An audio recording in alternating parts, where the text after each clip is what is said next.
चौथे में खड़े हुए हैं और डिजारा न्यूज़ की टीम जो है हर वार्ड में जा जाकर सर्वे कर रही है और हर लोगों से बात करना चाह रही है और हर वोटर से जानना चाह रही है कि इस बार क्या उनका मन है, क्या मत है उनका और क्या मुद्दा है उनका। हमारे साथ सबसे पहले हम नमस्कार करना चाहेंगे जो है वार्ड क्रमांक 34 की पार्षद है शशि शर्मा जी।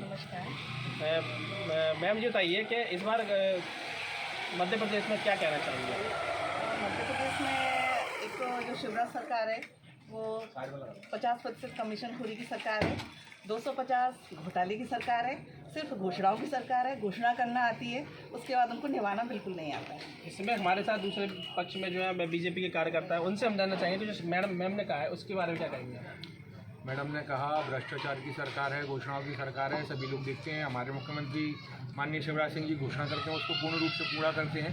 उसी का कारण है आज लाडली बहना की जो उन्होंने घोषणा करी थी उसके सारे पैसे बाकायदा गिर रहे हैं। किसान सम्मान निधि की बोली थी वो सारे पैसे गिर रहे हैं। गरीबों को शौचालय, मकान, क्या कहती है इस पर आप जो भैया बोल रहे हैं इस बार? देखिए, हमने बोला 500 का सिलेंडर आएगा और हमारे कमलनाथ जी जो वचन देते हैं उसका प्रूफ भी रहता है। राजस्थान में 500 का सिलेंडर है, अब इन्होंने घोषणा कर दी कि 450 का।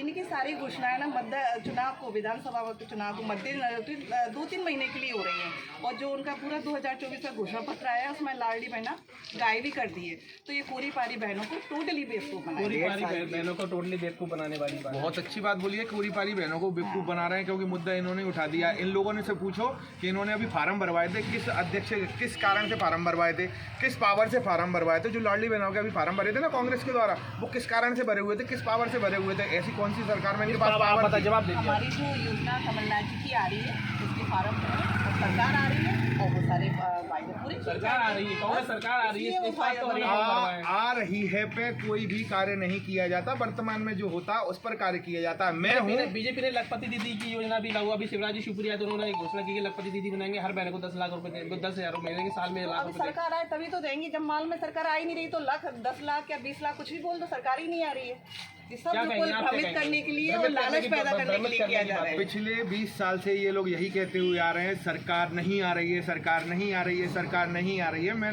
छोटे से बालक से आज नौजवान हो गया हूँ, सरकार में ही हुआ हूँ। सरकार आ रही है, पूर्ण बहुमत से आ रही है, बहुत अच्छे तरीके से आ रही है। कारण उसका विकास। 20 साल सरकार तो हमारी आ चुकी थी, उसके बाद सिंधिया जी ने क्या किया इनको अच्छे से मालूम है। बस सरकार तो आ चुकी थी। सिंधिया जी के साथ जो छलावा चल रहा था, सिंधिया जी क्योंकि नैतिकता वाले नेता हैं और वो नैतिकता चाहते थे, स्वाभाविक सी बात है विकास चाहते थे। विकास उनको कांग्रेस में दिख नहीं रहा था, उनका खुद का उनको शोषण होता हुआ दिख रहा था। मैंने भी उनका बयान सुना था आज के। वो मुख्यमंत्री पद के लिए उन्होंने साफ साफ मना किया। उन्होंने कहा मैं 2013 में मना किया, 14 में मना किया, 19 में मना किया और आज मैं फिर मना कर रहा हूँ कि मुझे मुख्यमंत्री रेस में नहीं जोड़ना है। ये सब स्वार्थ के उसमें हो रहा है। इतने करोड़ों में विधायक खरीदे गए और सरकार गिराई गई। सरकार तो हमारी ऑलरेडी आ चुकी थी और फिर से आ रही है।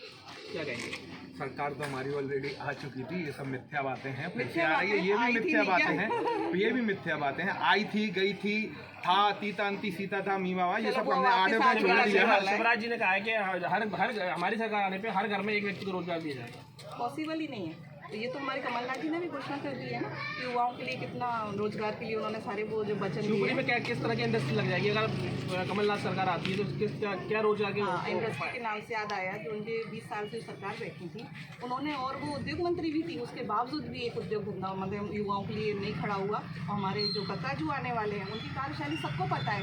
एक एक बच्चे से पूछ लो कक्काजू क्या है और किस तरह रोजगार लाते हैं। तो सबसे पहले रोजगार और विकास दो पे बात होगी। देवेंद्र जैन जी पे आप क्या कहते हैं? देवेंद्र जैन जी सीधे, सच्चे और सुलझे हुए नेता हैं। वे प्रत्येक व्यक्ति की बात सुनेंगे और प्रत्येक व्यक्ति के साथ खड़े रहेंगे। उनसे मिलने के लिए हमें बार बार कहीं दूर नहीं जाना पड़ेगा, पास ही में है शहर। तो आप ये कहना चाह रहे हैं कि यार जो पिछले यशोधरा जी पिछले 6 साल से 6 बार से बनाया गया उन्हें कोई दिक्कत आई नहीं मिलने में? कार्यालय था महाराष्ट्र का, बिल्कुल दिक्कत नहीं आती थी। हम जब चाहते थे एनी टाइम रात के 2-2 बजे भी हमने व्हाट्सअप और मैसेज कॉल किए हैं, उन्होंने रिसीव किया और तत्काल हमारी जो भी समस्या रही हैं उनका समाधान किया है। तो अब क्या अब जो समस्या का पहले होता है आज भी वही हल होगा? बिल्कुल होगा, बिल्कुल होगा। देवेंद्र जी भी सहज उपलब्ध रहेंगे। भारतीय जनता पार्टी का प्रत्येक कार्यकर्ता, प्रत्येक पदाधिकारी, प्रत्येक व्यक्ति के लिए हमेशा उपलब्ध रहता है। जैसा कि आप लोग देखते हुए आए होंगे, अंत्योदय के विचार पर जो भारतीय जनता पार्टी अपना कार्य करती है वो करेगी और करती रहेगी। लखपति दीदी पे जो बात की है, एक देवेंद्र जी का जवाब देती हूँ। वो 30 साल पहले जीते थे। आज रनिंग में कोई उनके पास वो नहीं है कि वो विधायक अभी बन के हैं। उनके पास उन्होंने एक भी ऐसा काम नहीं किया कि वो अपने प्रचार प्रसार में उस बात को रख सकें। तो उनके पास कोई मुद्दा ना होते हुए हमारी कक्का जी की छवि को बिगाड़ने के लिए वो दबंग और विनम्र का उन्होंने एक ही टाइटल पकड़ लिया था, उसी पर उन्होंने काम क्या किया। कहेंगे? देखिए, दबंग विनम्र ये दोनों चीज़ें अलग हो जाती हैं। दबंगता का एक जो परिकल्पना होती है उसके विषय में अलग अलग टिप्पणियाँ अलग अलग व्यक्तियों के द्वारा की जाती हैं। रही दबंग और विनम्र की बात, तो सभी लोग जानते हैं देवेंद्र जैन जी अपने आप में बहुत ही ज़्यादा विनम्र नेता है, बहुत आसानी से सबको उपलब्ध हो जाते हैं। और कार्यशैली की बात रही, अभी इन्होंने बोला कि काम नहीं कराया, यदि काम नहीं कराया होता तो दोबारा विधायक नहीं बनते। इस बार आज वोट डल रहे हैं, आज लास्ट जो दिन है, आज वोट डल रहा है, शाम 6 बजे तक का वोटिंग का समय। आपने मतदाताओं से क्या बात की है, कैसे उन्होंने आपसे बात की है, क्या उन्होंने किस मुद्दे पे उनको वोट देना है, उन्होंने आपसे बातचीत की होगी, हमें क्या करना है आगे भविष्य में? प्रत्येक मतदाता से हमारी बात हुई है, प्रत्येक मतदाता से हम लोग मिले हैं, बहुत ही अच्छा रिस्पॉन्स हम लोगों को मिला है और सभी लोग भाजपा के साथ में हैं, भारतीय जनता पार्टी को अपने पक्ष में वोट देना चाहते हैं, भारतीय जनता पार्टी की सरकार मध्य प्रदेश में चाहते हैं क्योंकि उन लोगों ने काम देखा है। आप क्या कहेंगे? हमने जब बताया कि आप जो माहौल चल रहा है उससे खुश है, तो सभी इस भारतीय जनता पार्टी की कार्यशैली से या जो भी 20 साल से सरकार चल रही है सब रुष्ट है और सिर्फ बदलाव चाहते हैं। तो वो बदलाव का नतीजा ये रहेगा कि मध्य प्रदेश में किस तरह का बदलाव आएगा? शिवपुरी में विकास के नाम पे कुछ नहीं है, सीवर प्रोजेक्ट देख लो आप, पेयजल व्यवस्था जो 150 करोड़ रुपए खर्च हो चुके हैं और 15 साल हो चुके हैं।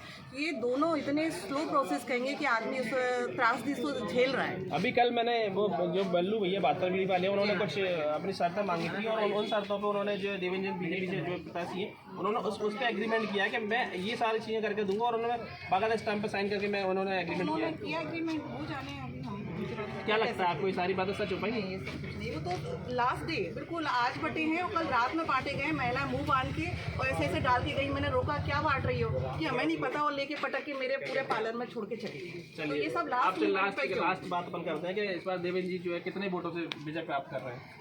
देवेंद्र जी बम्पर वोटों से जीत रहे हैं, जैसा कि शिवपुरी का इतिहास रहा है, हमेशा भारतीय जनता पार्टी का प्रत्याशी बहुत अच्छे वोटों से जीतते हुए हैं। इस बार भी लगभग जीत का मार्जिन 25 से 30 हज़ार का रहने वाला है। चलिए आप बताइए कि 20 से 25 हज़ार। देखिए बढ़िया इंटरेस्टिंग बात है कि कांग्रेस के प्रत्याशी और बीजेपी के प्रत्याशी 20 से 25 हज़ार वोटों से दोनों की दो पक्षों की बात है कि दोनों पक्ष ये इतने 20 से 25 हज़ार वोटों जीत रहे हैं। मैं बबलू पाल के साथ में रवि चौहान,